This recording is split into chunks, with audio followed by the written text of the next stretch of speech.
महाराज जी, सैनपुर का आपने नाम लिया। जब आप इसका अभ्यास कर रहे थे तो क्या आपके जीवन में कोई ऐसा अनुभव हुआ कि कोई संत भगवान ऐसे दर्शन प्रकट? एक दिन हम वहाँ, बहुत गरीब स्थान है, आज भी जाके कोई देख ले, बहुत बड़ा जंगल है। अब तो कुछ थोड़ा सुबन सरकार ने निर्माण करवा दिया था, नहीं तो झोपड़ी या मिट्टी की और ऐसे लकड़ी की पटी हुई कुटिया और सांप बिछी। कितने सांप, शाम के ऐसे देखो तो फड़कारे घूम रहे, बिच्छू।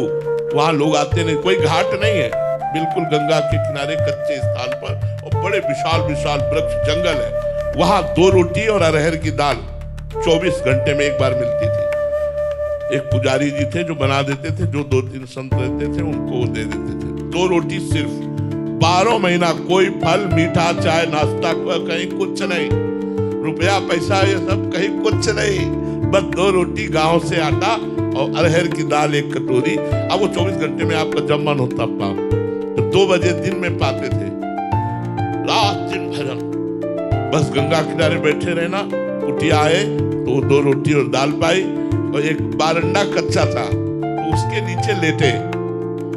आज एक विशेष आनंद था, यही लेटे, थोड़ी देर में हमारे हाथ पैर शून्य होने लगे। अब हम ना हाथ उठा सकते हैं ना पैर उठा सकते हैं, बस आंखें खुली हैं, चेतना पूरी है, शरीर शून्य है, और तीव्र सुगंध। मेरा ये क्या हो रहा है, मतलब एक अलौकिक। इतने में देखा, बिल्कुल पास ही गंगा थी।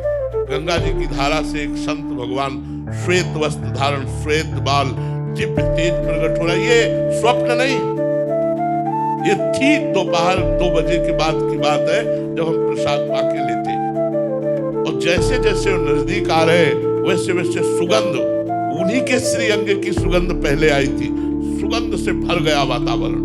नजदीक आए और सर गोद में रखा, हम वैसे जड़, एकदम आंख खुली है, जड़ एकदम है, ऐसे मस्तक पर हाथ फेरने लगे और एक मंत्र दिया था, एक मंत्र उच्चारण किया। बड़ी बड़ी बड़ी कृपा, संतों की बड़ी कृपा।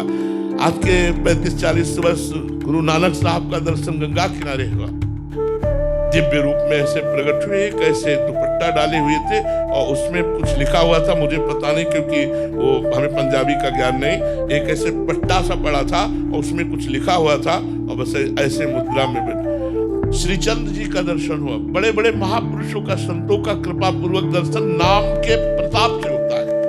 नाम, विश्वास कर लीजिए, जब नाम भगवान को अधीन करके सामने खड़ा कर सकता है, सुमिर पवन सुत पावन नामो, अपने बस करी राखे रामो, तो आप क्या समझते हैं? नाम का प्रताप अमोघ है, अलौकिक है। आप विश्वास करके नाम जप कीजिए, माला माल हो जाओगे। हमारी बात मान लो, कहीं भटकने की जरूरत नहीं, कहीं छूछा जंतर मंत्र कराने की जरूरत नहीं। राम राम कहो, राधा राधा कहो, कृष्ण कृष्ण कहो, तुम माला माल हो जाओगे। थोड़े दिन, जब तक तुम्हारे पाप नष्ट नहीं होते, तब तक विपत्ति संकट आदि हो सकता है। आप धैर्य पूर्वक सह जाओ, आगे का मार्ग बहुत आनंदमय, बहुत आनंदमय।